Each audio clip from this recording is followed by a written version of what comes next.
is the problem asking? I think that this problem is asking us to find the theoretical and experimental probability of winning this game called Making Purple. How do you make purple? Well, you have two spinners, one with 4 equal sections, red, blue, green, and yellow, and the other with 3 equal sections, red, blue, and green. That You win the game if you get one spinner to land on a red section and the other to land on the other in any order. That does not seem like getting purple would be too difficult. What's our plan for solving this? I'm not sure, but do you know the difference between experimental and theoretical probability?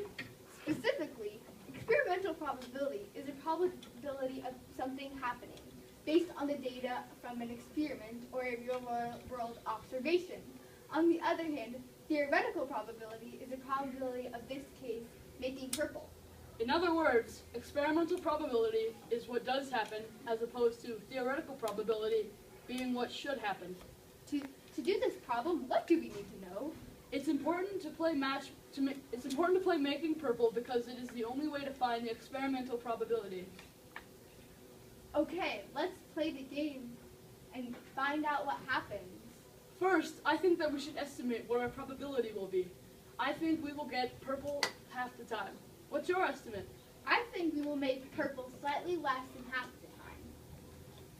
the time. We play the game. How can we write what we are doing? I think we can write what we are doing by creating a data table showing our results of whether or not we made purple or not.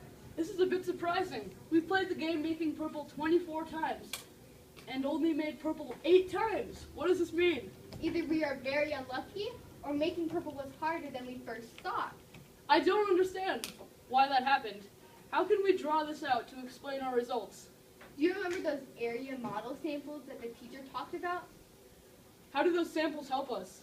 I believe an area model can show you the theoretical probability which supports our data.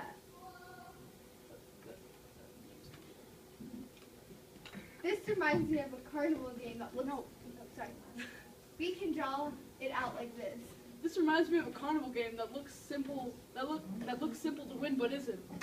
If our theoretical probability is 12, we should scale it up to match our experiment because we played the game 24 times. 2 out of 12 equals 4 24ths. Does the theoretical probability contradict our experimental probability?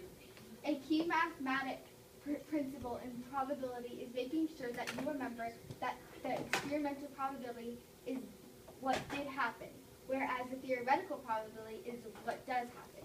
We just got lucky. That makes me think we should plan a trip to Vegas if we are so lucky. Our probability game is similar to games you play in casinos. Now that we have a better understanding of calculating the odds of winning, it really is a shame we are too young to gamble.